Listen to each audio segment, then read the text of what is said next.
चीन और बांग्लादेश की छुट्टी हो गई। एक सेक्टर में भारत बना है बड़ा खिलाड़ी, वहीं तो बांग्लादेश के अंदर अब एनएसए ने कौन सा नया भूचाल लाया हुआ है। जियोपॉलिटिक्स में बहुत कुछ चल रहा है, हमेशा की तरह जानने को मिलेगा बहुत कुछ। आइए जानते हैं इन खबरों को विस्तार से। मिलेनियम पोस्ट के एक लेख के अनुसार एक हाई लेवल का संयुक्त राष्ट्र प्रतिनिधिमंडल ने 17 जून 2025 को भारत, बांग्लादेश और भारत नेपाल के अंतर्राष्ट्रीय सीमाओं का दौरा किया। इस दौरे का मुख्य उद्देश्य सीमा पार व्यापार, आवर्जन प्रक्रियाओं और क्षेत्र में कूटनीतिक संबंधों का आकलन करना था। ये दौरा सिलीगुड़ी, पश्चिम बंगाल में केंद्रित था, जो भारत, बांग्लादेश और भारत नेपाल सीमाओं के करीब एक रणनीतिक स्थान है। सिलीगुड़ी कॉरिडोर, जिसे चिकन नेक के रूप में भी जाना जाता है, भारत के पूर्वोत्तर राज्यों को मुख्य भूमि से जोड़ने वाला एक महत्वपूर्ण भौगोलिक क्षेत्र है। प्रतिनिधिमंडल ने सीमा पर एकीकृत जांच चौकियों का निरीक्षण किया, जैसे कि पश्चिम बंगाल में मेट्रापोल, भारत बांग्लादेश सीमा, पानी टंकी, भारत नेपाल सीमा। और इन जांच चौकियों का उद्देश्य सीमा पार व्यापार को सुगम बनाना, आवर्जन प्रक्रियाओं को व्यवस्थित करना और अवैध गतिविधियों जैसे तस्करी को रोकना है। प्रतिनिधिमंडल ने स्थानीय अधिकारियों और सीमा सुरक्षा बल के अधिकारियों के साथ बातचीत की, ताकि सीमा प्रबंधन की चुनौतियों, सुधार के अवसरों को समझा जा सके। भारत और बांग्लादेश के बीच में द्विपक्षीय व्यापार दक्षिण एशिया में सबसे बड़ा है, जिसका मूल्य लगभग 10 बिलियन अमेरिकी डॉलर है। पेट्रापोल जैसी जांच चौकियां इस व्यापार को सुचारू रूप से संचालित करने में महत्वपूर्ण भूमिका निभाती हैं। भारत नेपाल सीमा पर पानी टंकी और भारत बांग्लादेश सीमा पर अन्य जांच चौकियों पर आवर्जन प्रक्रियाओं को और अधिक कुशल बनाने पर जोर दिया गया है। यूएन प्रतिनिधिमंडल ने तकनीकी उपयोग जैसे स्कैनर और निगरानी प्रणालियों को कमी को उजागर किया, जो सीमा प्रबंधन को और प्रभावी बना सकते हैं। ये दौरा क्षेत्रीय स्थिरता और सहयोग को बढ़ावा देने के लिए भारत, बांग्लादेश, नेपाल के बीच कूटनीतिक संबंधों को मजबूत करने की दिशा में एक कदम है। नेबरहुड फर्स्ट नीति के तहत नेपाल और बांग्लादेश के साथ घनिष्ठ संबंध बनाए रखना बहुत ही ज्यादा जरूरी भी है। इसलिए भी कहा जा रहा है। वर्तमान चुनौतियों की बात करें तो सुरक्षा और तस्करी। भारत बांग्लादेश सीमा पर मवेशी, खाद्य पदार्थ, दवाइयां और नशीले पदार्थों की तस्करी एक बड़ी चुनौती है। बीएसएफ ने हाल के सालों में तस्करी को कम करने की सफलता हासिल की है, लेकिन तकनीकी उपकरणों की कमी में अभी भी एक समस्या है। सिलीगुड़ी कॉरिडोर भारत के लिए रणनीतिक रूप से महत्वपूर्ण है, क्योंकि ये पूर्वोत्तर भारत को मुख्य भूमि से जोड़ता है। इस क्षेत्र में किसी भी अस्थिरता, जैसे कि नेपाल या बांग्लादेश के साथ तनाव, भारत की सुरक्षा के लिए खतरा हो सकता है। यूएन प्रतिनिधिमंडल का दौरा क्षेत्रीय सहयोग को बढ़ावा देने का एक प्रयास है। भारत, बांग्लादेश और नेपाल के बीच त्रिपक्षीय, द्विपक्षीय व्यापार समझौता भी है और बिजली समझौता भी है, जो क्षेत्र में ऊर्जा के सहयोग को बढ़ाता है। और ये एक तरीके से कूटनीति को बेहतर बनाने की दिशा में एक कदम है। वैसे आपको बता दूं, बांग्लादेश के राष्ट्रीय सुरक्षा सलाहकार एनएसए खलीलुर रहमान ने 16 जून 2025 को अचानक अमेरिका के लिए 10 दिवसीय यात्रा शुरू की। यह यात्रा कथित तौर पर वरिष्ठ अमेरिकी अधिकारियों से मुलाकात करने के लिए थी। हालांकि इस दौरे को लेकर यूनुस के कार्यालय द्वारा 15 जून 2025 को जारी एक आदेश ने कई सवाल खड़े किए। इस आदेश में खलीलुर रहमान की यात्रा को आधिकारिक दौरा और छुट्टी दोनों के रूप में वर्णित किया गया है, जो अपने आप में असामान्य और भ्रामक है। आदेश में यह भी कहा गया कि दौरे का पूरा खर्चा यूनुस के कार्यालय के द्वारा वहन किया जाएगा। खलीलुर रहमान ने 16 जून को एमिरेट्स फ्लाइट्स के रास्ते से यात्रा की। इस दौरे से पहले उन्होंने 9 से 13 जून तक यूनुस के साथ लंदन की यात्रा की थी, जहां उन्होंने बीएनपी के कार्यवाहक अध्यक्ष तारिक रहमान के साथ महत्वपूर्ण भूमिका निभाई। इसके बाद खलीलुर रहमान की इस महीने चीन की यात्रा की योजना भी थी, जिसके बारे में आगे बात करेंगे। यूनुस के कार्यालय द्वारा जारी आदेश में 2 विरोधाभासी शब्दों का उपयोग, आधिकारिक दौरा और छुट्टी, ने बांग्लादेश की राजनीति और सुरक्षा हलकों में चर्चा को जन्म दिया। यह असामान्यता इस बात की ओर इशारा करता है कि खलीलुर रहमान के यात्रा के पीछे का उद्देश्य पूरी तरीके से स्पष्ट नहीं है। कुछ विश्लेषकों का मानना है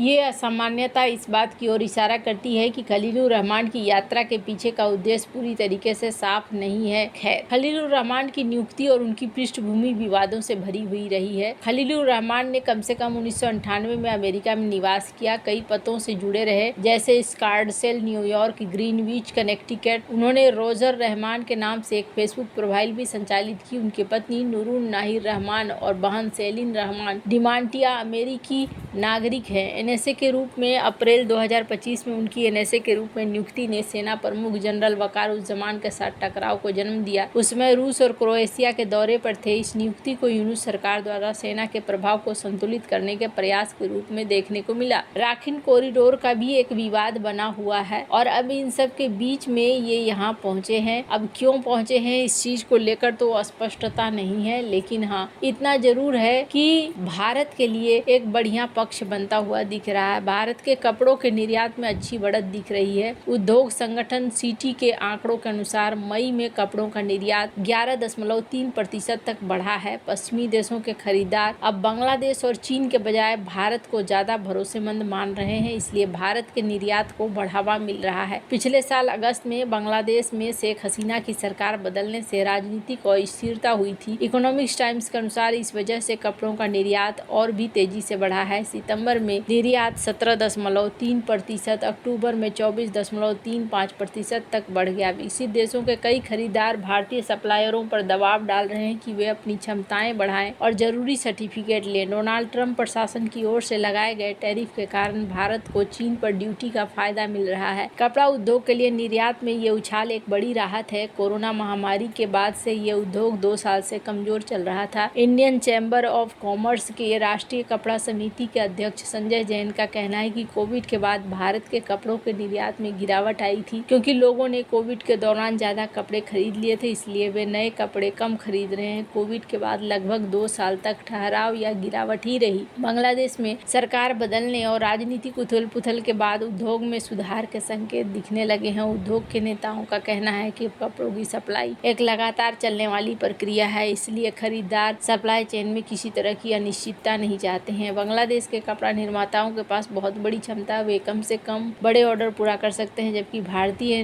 क्षमताओं के पास इतना नहीं है। भारतीय उद्योग को उम्मीद है कि चीन पर ड्यूटी का फायदा मिलने से निर्यात की गति बनी रहेगी। जैन ने कहा कि भारतीय कपड़ा निर्यातकों के पास एक बड़ा मौका है। अमेरिका का $120 अरब का बाजार सबसे बड़ा है। हमें बस कच्चा माल प्रतिस्पर्धी दरों पर मिलना चाहिए। अमेरिका के बाजार में भारत की हिस्सेदारी $10 अरब की है, जबकि चीन की $30 अरब की। कपड़ों का निर्यात तो बढ़ रहा है, लेकिन कच्चे माल कपास का आयात भी बढ़ रहा है, क्योंकि घरेलू कपास की कीमतें अंतर्राष्ट्रीय कीमतों से ज्यादा है। अनुमान है कि 2024-25 में भारत का कपास आयात पिछले मुकाबले दुगना से ज्यादा होगा। कॉटन एसोसिएशन ऑफ इंडिया के अनुसार देश में 2024-25 में 170 केजी कपास की 3.32 मिलियन गांठों का आयात होने की उम्मीद है, जबकि पिछले साल 1.52 मिलियन गांठों का आयात हुआ था। इसका मतलब है कि कपास का आयात बहुत ज्यादा बढ़ने वाला है। कपास का आयात इसलिए बढ़ रहा है क्योंकि भारत में कपास की कीमतें अंतर्राष्ट्रीय बाजार से ज्यादा है, इसलिए कपड़ा बनाने वाली कंपनियां विदेशों से कपास खरीद रही है और उन्हें कम कीमत पर कपास मिल जाता है। वे अपने प्रोडक्ट को प्रतिस्पर्धी कीमतों पर बेच पाती हैं, लेकिन अब धीरे धीरे भारत के पास एक बड़ा मौका मिल रहा है और परिस्थितियां भारत के सपोर्ट में आती हुई दिख रही हैं। खैर, अब बांग्लादेश में आगे क्या होगा ये कहना मुश्किल है। बांग्लादेश में एक पॉलिटिकल